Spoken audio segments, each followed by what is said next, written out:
Bien, merci beaucoup tout le monde d'être présent ce matin à cette importante annonce. Malheureusement, Mme Simard a dû déclarer absente ce matin, donc elle a eu un important imprévu, donc elle s'excuse de ne pas être ici ce matin, mais elle tenait à vous saluer tout de même. Donc, pour le déroulement de la conférence de presse, tout d'abord, M. Blais va prendre la parole, suivi de M. Labbé. Donc, sans plus attendre, j'inviterai M. François Blais, ministre de l'Emploi et de la Solidarité sociale et ministre de la Capitale nationale, à nous prendre la parole, s'il vous plaît. Alors, bonjour tout le monde, bon matin. D'abord, M. Duchesne, j'allais dire pro-maire de Ville-Saint-Paul, M. Pinchette, maire de Saint-Tite-des-Caps, M. Éric Desgagnés, président de Tourisme Charlevoix, M. Gérard Maltais, maire de Petite-Rivière-Saint-François, M. Michel Couturier, maire de la Malbaie, Mme Claudette Simard, préfète de Charlevoix, mairesse de Saint-Urbain, et Mme Claire Gagnon, mairesse de Saint-Aimé-des-Lacs. M. Bruno Labbé, président du conseil d'administration de Réseau Charlevoix. D'abord, merci beaucoup de vous être déplacés. J'espère que je n'ai oublié personne. Si c'est le cas, là, veuillez m'excuser. Il y a quelques mois, j'étais ici, à peu près au même endroit, si je me souviens bien, là, pour vous annoncer l'attribution d'une aide financière pour la mise en œuvre de la saison estivale 2016 du train de Charlevoix. Si je me souviens bien, c'était une aide financière de 80 000 $. Aujourd'hui, j'ai le plaisir de revenir afin d'annoncer l'octroi d'une somme de 250 000 $ à Réseau Charlevoix, gestion d'équipements publics pour les saisons 2017 et 2018. Je suis certain que la somme est aussi intéressante que le fait qu'elle s'étale sur 2 ans. Parce qu'on sait bien que c'est quand même du travail, et quand on peut au moins regarder un peu plus à long terme, c'est beaucoup plus facile, n'est-ce pas, de travailler, d'aller faire du développement, d'aller chercher même d'autres sources de financement. Charlevoix regorge d'attraits spectaculaires, uniques, qui sont mis en valeur, notamment grâce au trajet parcouru par le train de Charlevoix. Du parc de la Chute Montmorency, en passant, il y avait de l'eau qui coulait ce matin à la chute. C'était quelque chose à voir. C'est magnifique ce matin pour venir ici. Jusqu'à la Malbaie, ce sont 125 km de plaisir, de bonheur, que les passagers voient défiler durant leur parcours. Ce projet, qui a vu le jour en 2011, a notamment permis à Charlevoix de se positionner comme une destination touristique incontournable. Nous en sommes très fiers. Ce service permet de créer un lien structurant et privilégié entre les pôles touristiques de la région et de la capitale nationale. En plus d'améliorer l'accessibilité de Charlevoix, il offre une alternative différente, une expérience sans équivoque aux visiteurs. Le gouvernement du Québec est fier d'apporter son soutien à Réseau Charlevoix dans le cadre de ce projet. Il faut dire que toute chose vient à temps. Effectivement, le retour de l'équilibre budgétaire peut aider à un certain nombre de choses. Je vois les élus ici qui savent très bien de quoi je parle. Il y a le fait aussi que Réseau Charlevoix a fait une partie du travail. C'est-à-dire qu'il y avait un enjeu, je pense, de renforcer un peu le modèle d'affaires, faire en sorte de diminuer ses coûts. Nous, ce qu'on veut faire avec ce montant, c'est aussi donc souligner le travail qui a été fait par le réseau lui-même, pour dire, ben voilà, nous, on a fait un travail de notre côté, on vous demande bien sûr une aide supplémentaire, mais c'est parce qu'on a fait ce travail-là, puis on peut démontrer ce qu'on a fait comme réalisation, qu'on est d'autant plus crédible pour recevoir l'appui du gouvernement. Donc, c'est un partenariat qui est excellent, à mon avis.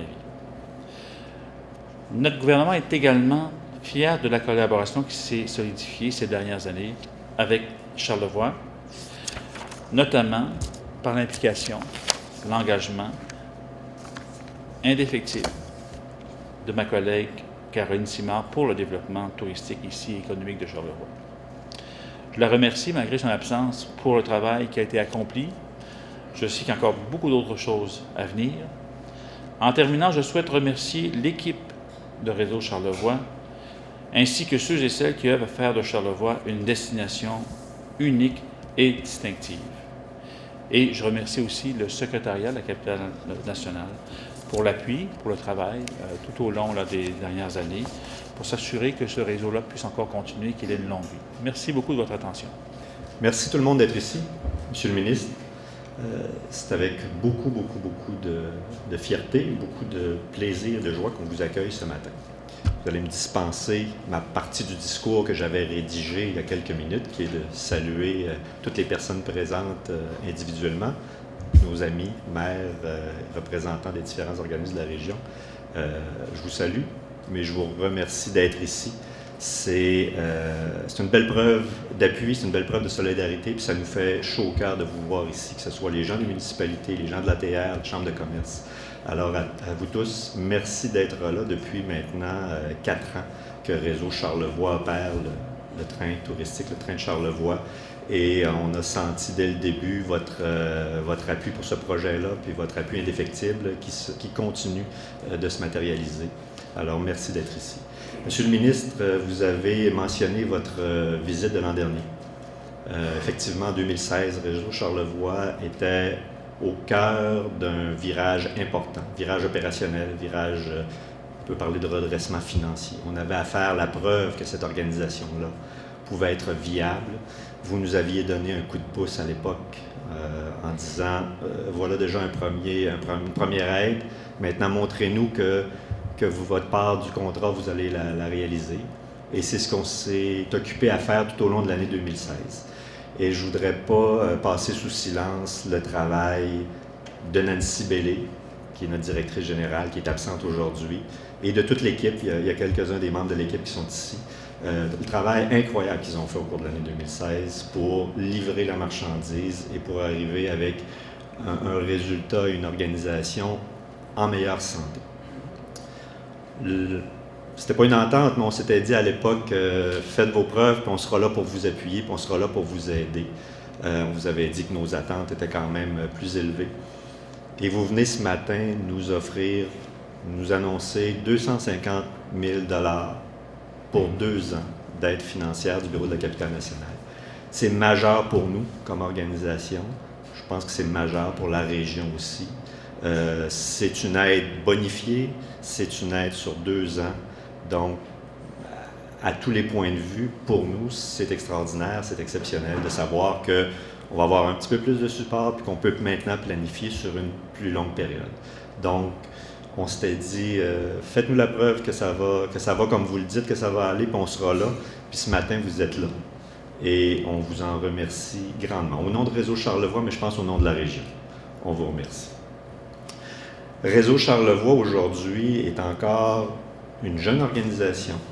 Le train de Charlevoix est encore un jeune produit touristique, un produit exceptionnel, un produit qui se démarque de façon importante, qui n'a pas beaucoup d'équivalent au niveau de l'offre touristique dans la province de Québec. D'avoir un circuit comme ça qui longe le fleuve Saint-Laurent pendant 125 km, c'est assez majeur. On le voit dans la réponse de la clientèle. On pense que le produit, tranquillement, est en train de se faire une place majeure. Je pense que les gens de Tourisme Charlevoix nous ont témoigné tout l'attrait de ce produit-là dans l'offre touristique de la région. Les gens de Baie-Saint-Paul, les gens de la Malbaie, nos partenaires financiers, mais nos partenaires hôteliers aussi, les gens de la région de Québec.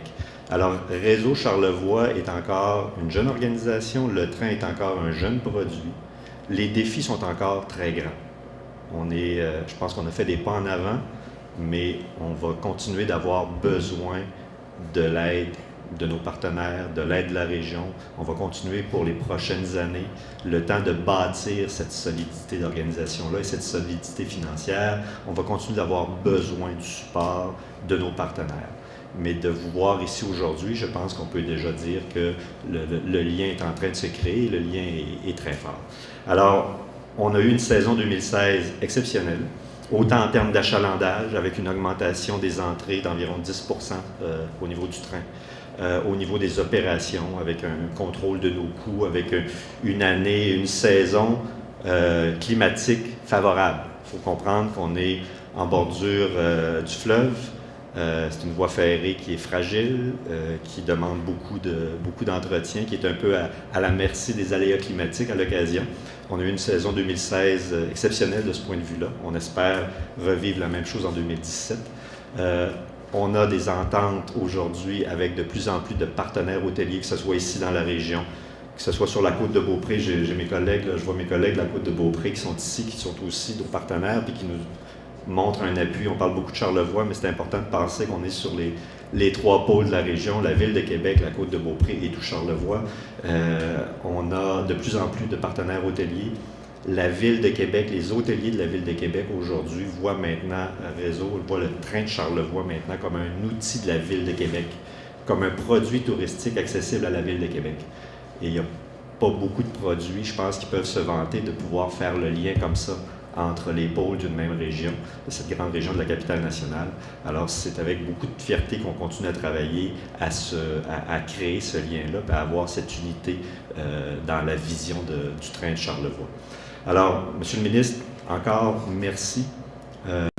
On se reverra probablement l'an prochain. L'annonce est déjà faite, mais en tout cas, on vous invite à revenir nous voir, à revenir nous saluer et on va continuer à travailler avec votre équipe.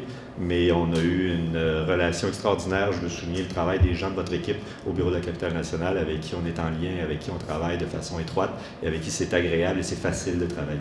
Alors, pour cette offre de ce matin, pour ce partenariat-là, merci et on va continuer à faire nos devoirs et à livrer une marchandise de qualité avec le train de Charlevoix. C'est quoi l'argument qui a fait en sorte que vous avez allongé 250 000 pour le train? Il y a deux raisons. On croit au projet. Je pense que c'est assez important là, pour la région. C'est un beau projet. Il est encore jeune, ce projet-là. Il faut l'aider, il faut l'appuyer. La deuxième raison, c'est que je pense qu'il y avait un effort à faire du point de vue de l'organisation pour, disons, contrôler les coûts, diminuer les coûts. Cet effort-là a été fait. Alors, nous, de notre côté, on pense que c'était le bon temps d'investir. Pour la capitale, ça représente quoi le train? Écoutez, c'est quand même, on l'a dit tout à l'heure, c'est 35 000 personnes là, qui l'ont choisi l'année passée, une augmentation de 10 %. Ça permet d'élargir un peu le réseau touristique de Charlevoix. Vous savez, quand vous êtes touriste, un touriste international en particulier, vous venez à Québec, vous entendez dire qu'il y a un train de ce type-là, qui a une vue superbe pendant 125 km sur le fleuve. Ça a beaucoup de valeur là, pour un touriste international. Donc, on lui donne un accès à Charlevoix, qui est une région prisée là, par le tourisme international, mais un accès, disons, qui est particulier, là, qui est embelli là, bien sûr, par la transition là, pour se mener à bon port. Donc, au niveau du tourisme international, ça a beaucoup de valeur. Si on reste dans le tourisme international, êtes-vous confiant pour le Club Med? Oui, c'est difficile à dire. Hein, c'est un projet important. Le gouvernement du Québec, par le biais de son bras financier Investissement Québec, s'est déjà engagé dans le projet. Il faut maintenant que le fédéral s'avance, montre qu'il est intéressé. On entend des nouvelles, on espère que le fédéral va bouger là-dessus. Oui, c'est un beau projet, mais en même temps, on gère des fonds publics. Il faut être prudent, bien sûr, dans les investissements que l'on fait. Donc, on attend encore des nouvelles en ce moment du fédéral. Est-ce que c'est vous qui avez négocié avec le ministre Duclos ou est-ce que l'avez-vous interpellé? Il a été interpellé là-dessus. Le gouvernement fédéral, c'est un petit peu différent. La façon dont il gère le développement de l'économie sur le plan stratégique, c'est différent du Québec. Je ne peux pas vous en dire beaucoup plus que ça pour le moment. On espère vraiment que le fédéral va s'avancer comme nous, on l'a déjà fait. Mais ce qu'on tient de vos propos, c'est que la balle est dans le camp du fédéral. Oui, parce que, écoutez, nous, on sera toujours dans la discussion. On pense que c'est un beau projet. On gère des fonds publics, on doit être prudent. On a des règles, des normes quand il s'agit de ce type d'investissement stratégique-là. Donc, on est à l'intérieur des règles, des normes, mais on en a fait un peu plus. Mais c'est sûr que ça nous prend un autre partenaire qui est le gouvernement fédéral. C'est un produit qui est, somme toute, assez particulier, assez exceptionnel, mais qui est fragile au niveau des opérations. Longer le fleuve Saint-Laurent avec une voie ferrée en bordure du fleuve, on est toujours un peu à la merci des aléas de la température, d'une tempête. On a vu ce qui s'est passé cet hiver sur la rive sud avec la 132. En bordure du fleuve, la voie ferrée dans Charlevoix, c'est la même situation du côté nord. Alors, cette aide-là vient nous permettre d'avoir une solidité financière un peu meilleure, vient nous permettre de bâtir notre réseau de revente, notre réseau de distribution, de continuer à bâtir notre positionnement en termes de marketing. Des jeunes produits comme ça qui demandent beaucoup d'efforts marketing pour se faire connaître, pour se développer. À la longue, en vieillissant, on pourra réduire peut-être un peu les efforts marketing, mais on est encore au tout début de l'expérience du train de Charlevoix. Alors cette aide-là, ça vient combler, là, avec l'aide financière de nos autres partenaires de la région, ça vient combler ces besoins-là qu'on a pour assurer notre pérennité. Mais reste que c'est à peu près 5 de votre budget annuel. Là. C'est pas, ça ne peut pas faire une très grande différence non plus. Là. Effectivement, c'est pas un petit montant, c'est une petite part de notre budget annuel, mais c'est ce qui démontre que les opérations de réseau sont quand même, c'est assez majeur. On a besoin de cette aide-là, on a besoin de la contribution de nos partenaires de la région. On a des ententes particulières avec Groupe Le Massif, avec l'Hôtel Germain, qui viennent contribuer, des ententes avec la Ville de Baie-Saint-Paul et avec Petite-Rivière-Saint-François. C'est la somme de tout ça qui permet à Réseau Charlevoix d'assurer sa pérennité financière. C'est un montant qui devient aussi un argument pour vous quand vous allez cogner aux portes des municipalités. Vous leur dites, écoutez, le gouvernement embarque. C'est un signe, là? Tout à fait. C'est un signal positif, là. On croit aux produits Réseau Charlevoix, on croit à l'organisation, on croit à l'équipe de gestion qui est en place. Ce que le bureau de la capitale nationale vient nous dire ce matin, c'est vous avez un bon produit, c'est un produit sérieux, vous avez une gestion sérieuse et on peut penser que ces gens-là analysent nos dossiers puis ne s'associent pas à n'importe quoi. Alors, pour nous, c'est un signal fort, puis ça nous aide dans les discussions qu'on a avec nos autres partenaires et avec nos partenaires régionaux. Avez-vous des attentes pour l'année 2017 qui va commencer bientôt? L'année passée, on a augmenté 10 l'achalandage. Cette année, est-ce qu'on a des chiffres en tête? On a toujours encore un budget en augmentation de l'achalandage. Là, évidemment, on fait des chiffres un peu conservateurs pour se laisser une marge, mais on espère faire une aussi bonne saison. On espère que notre progression va être du même niveau que l'an dernier. On souhaite surtout avoir une belle météo toute l'année, autant pour la région, pour l'ensemble de l'achalandage touristique de la région, mais que nos activités à nous. Puis on se croise les doigts, évidemment, pour rester à l'abri d'intempéries ou d'événements météo qui pourraient être plus difficiles pour nous. Merci.